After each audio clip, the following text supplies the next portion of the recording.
Všetci ste mi vyčítali, že som absolvoval rozhovor v jednej ruskej televízii Zvesti, alebo teda v relácii Zvesti, áno, o ktorej je známe, že to je proruská relácia, ktorá podporuje ruské záujmy. A vraj to je propaganda, ktorú šíri táto televízia. A čo šírila slovenská televízia od prvého dňa konfliktu na Ukrajine?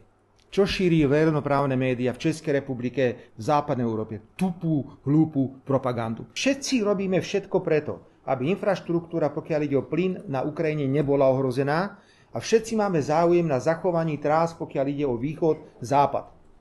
Samozrejme v rámci nejakej diversifikácie potrebujeme, máme všelijaké prepojenia plynové zo severu na juh, máme s Maďarmi prepojenie, máme s Poliakmi prepojenie, vieme brať od západu plyn. Je to naozaj bez akýchkoľvek problémov, len tá naša rúra, pani poslankyňa, má 100 miliárd metrov kubických kapacitu. A my za to máme, alebo mali sme v minulosti a ešte máme obrovské tranzitné poplatky, ktoré idú do štátneho rozpočtu. To necháme vyschnúť tú rúru. V mene čoho? Že nemáte rada Rusov? No v poriadku, ja ich mám rád.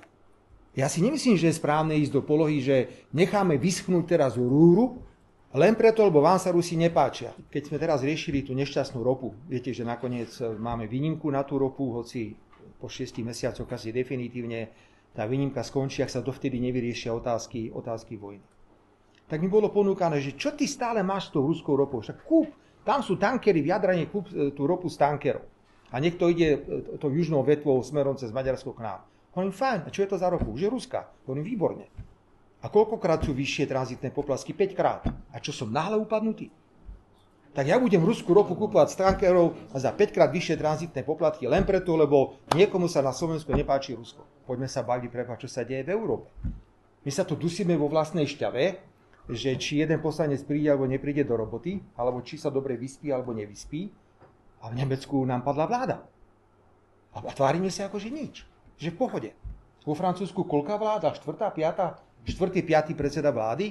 Absolútna nestabilita. To je motor Európskej únie. Francúzsko a Nemecko sú motorom Európskej únie. Aj politickým, aj ekonomickým a majú rozvrátené politické systémy. Ale my samozrejme tvrdíme, že najhoršie na svete je na Slovensku a nikde inde. Tak sa teda poďme porozprávať o tom, čo sa deje napríklad v Nemecku. Ako je možné, že sa nevenujeme tomu, že obrovská masa ľudí vtrhla na nejaké vianočné trhy, na vianočné trhy? S obrovským výkrikom Allah Akbar a vytláčala ľudí z vianočných trhov. Toto je ten problém, ktorý tu máme s nelegálnou migráciou, že títo ľudia nie sú často len základom rôznych útokov typu teroristických a neviem akých, ale je tu problém kultúry, problém tradícií.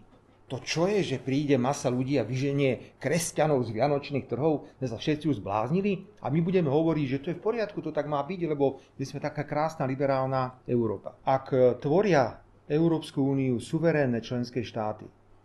Suverénne členské štáty musia mať právo sa rozhodnúť, akú solidaritu prejavia.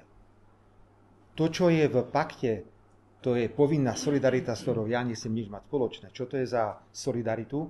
Že buď príjmete migranta nelegálneho, o ktorom nič neviete, alebo zaplatíte za neho 20 000 eur. Ja sa nesťažujem, ale nie je možné, aby Európska komisia vydala oficiálne stanovisko, keď bol zadržaný na chvíľku predstaviteľ gruzínskej opozície. Pýtam sa, kde bola Európska komisia, keď som bol zadržaný ja.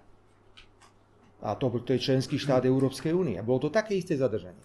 Jednoducho pár minút pred začiatím protestu ma policajti naložili do auta a ešte mi povedali, že keď nepôjdem dobrovoľne, tak ma tam vtiahnu. A držali ma hodiny na policajnej stanici, aby som sa nemohol zúčastniť mítingu. Nemôže byť takéto dvojitý štandard. Jednoducho nemôže. To sa týka aj Rumunska.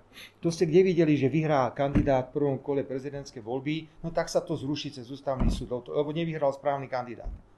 To nie je možné.